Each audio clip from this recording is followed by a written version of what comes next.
Welcome to بولتے ہاتھ۔ میرے پیارے دوستو، اگر آپ کا تعلق برج دل ایکویریس کمبھ راشی سے ہے تو آج کی یہ ویڈیو آپ کے لیے انتہائی اہم ثابت ہونے والی ہے، کیونکہ 5 اگست سے 15 اگست سال 2026 کے درمیان ستاروں کی ایک ایسی خاص گردش بن رہی ہے جو آپ کی زندگی کا رخ بدلنے کی صلاحیت رکھتی ہے۔ آنے والے یہ 10 دن آپ کی قسمت، آپ کی سوچ، آپ کے فیصلوں اور آپ کی کامیابیوں پر گہرا اثر ڈال سکتے ہیں۔ آخر یہ 10 دن آپ کے لیے کیسے ثابت ہوں گے؟ آپ کی صحت، دولت، ملازمت، کاروبار، کیریئر، محبت اور ازدواجی زندگی پر ان کا کیا اثر پڑے گا؟ آج ہم ایک پہلو کو تفصیل سے دیکھیں گے اور ویڈیو کے آخر میں آپ کو ایک نہایت اہم روحانی رہنمائی بھی دوں گا، جس پر عمل کر کے انشاءاللہ آپ ان دنوں کی خیر و برکت سے زیادہ فائدہ حاصل کر سکیں گے۔ اس لیے ویڈیو کو آخر تک ضرور دیکھیے گا۔ میرے پیارے دوستو، سب سے پہلے بات کرتے ہیں، اگر ہم 5 اگست کے سیاروی نقشے پر نظر ڈالیں تو اس وقت راہو آپ کے پہلے گھر میں موجود ہے، زحل دوسرے گھر میں رجتی حالت میں ہے، جبکہ مریخ حال ہی میں اپنی نئی گردش شروع کرنے کے بعد آپ کے 5ویں گھر میں داخل ہو چکا ہے۔ اسی طرح عطارد، سورج اور مشتری تینوں آپ کے 6 گھر میں اکٹھے موجود ہیں۔ کیتو 7ویں گھر میں اور زہرہ 8ویں گھر میں گردش کر رہا ہے۔ یہ تمام سیاروی حالتیں اس بات کی طرف واضح اشارہ کر رہی ہیں کہ آنے والے 10 دن آپ کی زندگی میں کئی اہم تبدیلیاں لے کے آ سکتے ہیں۔ برج دل والوں، اس وقت آپ پر زحل کی 60 کا آخری مرحلہ چل رہا ہے، اس لیے آپ میں سے بہت سے لوگ پہلے ہی اپنی زندگی میں بڑے بدلاؤ محسوس کر رہے ہوں گے۔ اگر میں خاص طور پر زحل کی بات کروں تو زحل سیٹرن اس وقت دوسرے گھر میں رجتی حالت میں موجود ہے، اور علم نجوم سے جب بھی کوئی سیارہ رجت میں ہوتا ہے تو وہ پہلے اپنے اثرات کو پہلے کی نسبت زیادہ نمایاں انداز میں ظاہر کرتا ہے۔ اسی وجہ سے ان 10 دنوں کے دوران آپ کا 6 گھر غیر معمولی طور پر فعال دکھائی دے رہا ہے۔ اگر آپ کا کوئی مقدمہ عدالت میں چل رہا ہے تو اس میں کامیابی ملنے کے امکانات روشن ہیں۔ اگر آپ قرض لینا چاہتے تھے لیکن بار بار آپ کی فائل کسی نہ کسی وجہ سے رک رہی تھی یا مسترد ہو رہی تھی، تو اب ان 10 دنوں کے دوران قرض سے متعلق معاملات میں مثبت پیش رفت دیکھنے کو مل سکتی ہے، بلکہ بعض لوگوں کے ایسے بڑے کام بھی مکمل ہو سکتے ہیں جو کافی عرصے سے رکے ہوئے تھے۔ میرے پیارے ایکویرینز، 6 گھر بیماری، قرض اور مخالفین سے تعلق رکھتا ہے، اسی لیے ان تینوں معاملات میں آپ کو کہیں نہ کہیں اچھے نتائج حاصل ہونے کے امکانات موجود ہیں۔ لیکن ایک بات ہمیشہ یاد رکھیے کہ سیارے صرف خوشخبریاں ہی نہیں دیتے، بعض اوقات وہ انسان کو آزمائشوں سے بھی گزارتے ہیں۔ اس لیے جہاں ایک طرف کامیابی کے مواقع ملیں گے، وہیں دوسری طرف کچھ معاملات میں احتیاط بھی ضروری ہوگی۔ اس لیے میری آپ سے گزارش ہے کہ ویڈیو کو آخر تک ضرور دیکھیے گا، کیونکہ ادھوری معلومات اکثر انسان کو غلط فہمیوں تک پہنچا دیتی ہیں۔ میرے پیارے دوستوں، آپ کے برج کے حاکم زحل ہے اور اس وقت وہ 10ویں گھر میں رجتی حالت میں موجود ہونے کی وجہ سے خاص طور پر مضبوط پوزیشن میں دکھائی دے رہا ہے۔ دوسری طرف سورج اور عطارد کا اثر آپ کے کیریئر، شراکت داری اور بیرون ملک سے متعلق معاملات پر پڑ رہا ہے۔ اس کا سیدھا سا مطلب یہ ہے کہ آنے والے 10 دنوں میں آپ کے 6 اور 12ویں گھر کے درمیان ایک ایسا خاص تعلق قائم ہوگا جس کی وجہ سے کافی عرصے سے رکے ہوئے کام اچانک تیزی سے آگے بڑھنے لگیں گے۔ بہت سے معاملات جن میں بار بار تاخیر ہو رہی تھی اب مکمل ہونے کی طرف بڑھیں گے، اور اگر آپ بیرون ملک ملازمت، تعلیم، ویزا یا کسی اور اہم معاملے کے حوالے سے کوششیں کر رہے ہیں تو اس معاملے میں بھی اچھی خبر سننے کو مل سکتی ہے۔ اگر 5 اگست سے 10 اگست سال 2026 کے دوران آپ کے کیریئر کی بات کریں تو ہفتے کی شروعات خاص مصروف رہنے والی ہے۔ دفتر میں کام کا دباؤ معمول سے زیادہ ہو سکتا ہے اور آپ کے افسران یا سینئرز آپ سے پہلے سے زیادہ بہتر کارکردگی کی توقع رکھیں گے۔ اگر آپ نئی ملازمت کی تلاش کر رہے ہیں تو 5 سے 8 اگست کے درمیان کسی پرانی کمپنی کی طرف سے دوبارہ رابطہ ہو سکتا ہے، یا جس ادارے میں آپ نے اپنے ریزیومے جمع کرائے تھے وہاں سے بھی مثبت جواب موصول ہونے کے امکانات موجود ہیں۔ اگر ہم 9 اگست سے 12 اگست سال 2026 کے درمیان کی بات کریں تو دوستو یہ وقت آپ کے لیے ایک سنہری موقع ثابت ہو سکتا ہے۔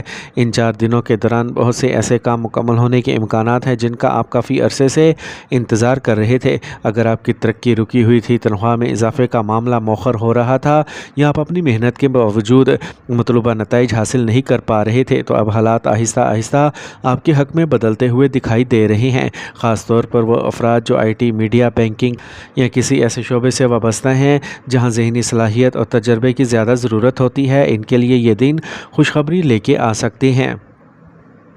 البتہ 13 اگست سے 15 اگست سال 2026 کے درمیان آپ کو ایک بات کا خاص خیال رکھنا ہوگا، اپنے دفتر کے ساتھیوں یا اپنے ارد گرد موجود ہر شخص پر آنکھ بند کر کے اعتماد نہ کریں۔ ہر مسکراتا ہوا چہرہ مخلص ہو یہ ضروری نہیں ہوتا، اس لیے اپنی ذاتی باتیں ہر کسی کے ساتھ شیئر کرنے سے گریز کریں اور دفتر کی بے مقصد گفتگو یا دوسروں کے معاملات میں مداخلت سے خود کو دور رکھیں، کیونکہ معمولی سی لاپرواہی بھی بعد میں پریشانی کا سبب بن سکتی ہے۔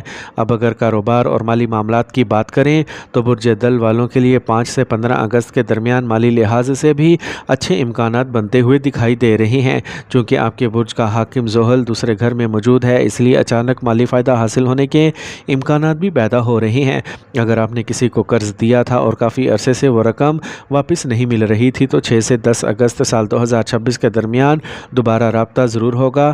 جو لوگ جائیداد، شیئر مارکیٹ یا ڈیجیٹل مارکیٹ جیسے شعبوں سے وابستہ ہیں، انہیں خاص طور پر 11 اور 12 اگست کے دوران جلد بازی سے بچنا ہوگا۔ صرف زیادہ منافع کی امید میں کوئی بڑا فیصلہ نہ کریں، کیونکہ لالچ میں کیا گیا سرمایہ کاری کا فیصلہ بعد میں پریشانی کا سبب بھی بن سکتا ہے، اس لیے ہر قدم سوچ سمجھ کر اٹھائیں۔ اگر محبت اور ازدواجی زندگی کی بات کریں تو جو افراد ابھی تک سنگل ہیں، تنہا ہیں اور اپنے لیے کسی اچھے رشتے یا کسی خاص شخصیت کے انتظار میں ہیں، ان کے لیے 7 سے 12 اگست کے درمیان کسی نئی ملاقات کے امکانات بن رہے ہیں۔ یہ ملاقات کسی دوست کی محفل، کسی تقریب یا سوشل میڈیا کے ذریعے بھی ہو سکتی ہے، اور یہی ملاقات آگے چل کر ایک خوبصورت تعلق کی بنیاد بن سکتی ہے۔ جہاں تک پہلے سے قائم محبت کے رشتوں کا تعلق ہے تو 5 سے 9 اگست کے درمیان معمولی غلط فہمیاں پیدا ہونے کے امکانات موجود ہیں، اس لیے اگر آپ کا شریک حیات یا آپ کا محبوب کسی بات پر ناراض ہو جائے تو فوری رد عمل دینے کی بجائے تحمل سے بات کریں۔ بعض اوقات خاموشی اور نرمی بڑے سے بڑا مسئلہ بھی ختم کر دیتی ہے۔ اور اگر ازدواجی زندگی کی بات کریں تو شوہر اور بیوی کے درمیان پہلے سے زیادہ محبت اور قربت پیدا ہونے کے امکانات موجود ہیں۔ اگر پچھلے کچھ عرصے سے اختلافات یا دوریاں چل رہی تھیں تو 10 اگست سال 2026 کے بعد حالات بہتر ہونا شروع ہو سکتے ہیں۔ آپ دونوں کسی مختصر سفر یا سیر و تفریح کا پروگرام بھی بنا سکتے ہیں، اور یہی چھوٹا سا وقت آپ کے رشتے میں نئی خوشیاں اور تازگی لے کے آ سکتا ہے۔ اگر طلباء کی بات کریں تو یہ وقت ان کے لیے کافی اہم ثابت ہو سکتا ہے۔ جو طلباء کسی مقابلے کے امتحان، سرکاری ملازمت کے ٹیسٹ یا کسی اہم تعلیمی امتحان کی تیاری کر رہے ہیں تو ان کے لیے 6 سے 14 اگست کے درمیان کی گئی محنت بہت زیادہ فائدہ دے سکتی ہے۔ اس دوران جو کچھ بھی آپ پڑھیں گے اس کے دیر تک یاد رہنے کے امکانات زیادہ ہیں، اس لیے سستی اور غفلت کرنے سے بچیں اور اپنے وقت کا بھرپور فائدہ اٹھائیں۔ اب آئیے ان طریقوں کی بات کرتے ہیں جن میں آپ کو سب سے زیادہ احتیاط کرنے کی ضرورت ہوگی۔ جیسا کہ میں نے ویڈیو کے آغاز میں یہ بھی کہا تھا کہ جہاں اچھے مواقع موجود ہیں وہیں 2 ایسی تاریخیں بھی ہیں جن میں ہر قدم سوچ سمجھ کر اٹھانا ہوگا۔ ان تاریخوں کو ضرور یاد رکھیں: 7 اگست سال 2026 اور 13 اگست سال 2026۔ 7 اگست کو کسی کے ساتھ مالی لین دین کرنے سے حتی الامکان گریز کریں، کسی کو بڑی رقم ادھار نہ دیں اور نہ ہی کسی سے غیر ضروری قرض لیں۔ اسی طرح کسی بحث جھگڑے یا تنازع میں پڑنے سے بھی خود کو بچائیں اور اپنی زبان پر مکمل قابو رکھیں، کیونکہ ایک چھوٹی سی بات بھی بڑا مسئلہ بن سکتی ہے۔ اسی طرح 13 اگست کو اگر کوئی معاہدہ، دستاویزات یا قانونی کاغذ آپ کے سامنے آئے تو اسے اچھی طرح پڑھے بغیر ہرگز دستخط نہ کریں۔ جلد بازی میں کیا گیا فیصلہ بعد میں نقصان کا سبب بن سکتا ہے، اس لیے ہر معاملے میں تحمل، حکمت اور سمجھداری سے کام لیں۔ اور اب آخر میں، جیسا کہ میں نے آپ سے وعدہ کیا تھا، ایک اسلامی روحانی عمل ضرور پیش کروں گا۔ میرے عزیز دوستو، ہمارا ایمان ہے کہ نفع نقصان، عزت و ذلت، رزق، صحت اور کامیابی سب کچھ اللہ تعالیٰ کے حکم سے ہوتا ہے۔ اس لیے اگر آپ چاہتے ہیں کہ آنے والے یہ دن آپ کے لیے خیر و برکت کا ذریعہ بنے تو سب سے پہلے 5 وقت کی نماز کی پابندی کریں، کثرت سے استغفار پڑھیں، روزانہ درود ابراہیمی یا درود پاک کا اہتمام کریں اور صبح شام آیت الکرسی اور سورہ اخلاص، سورہ فلق اور سورہ ناس پڑھ کر اللہ تعالیٰ سے اپنے اہل خانہ اور اپنے رزق کی حفاظت کی دعا کریں۔ اگر استطاعت ہو تو کسی غریب، یتیم یا ضرورت مند کی خاموشی کے ساتھ مدد کریں، کیونکہ صدقہ اللہ تعالیٰ کے حکم سے بہت سی آنے والی مصیبتوں کو ٹالنے کا ذریعہ بنتا ہے۔ اللہ تعالیٰ آپ کی زندگی میں خیر، برکت، صحت، سکون، حلال رزق اور آسانیاں عطا فرمائے، آپ کی ہر جائز دعا قبول فرمائے اور آنے والے دن آپ کے لیے خوشیوں اور کامیابیوں کا سبب بنے۔ آمین۔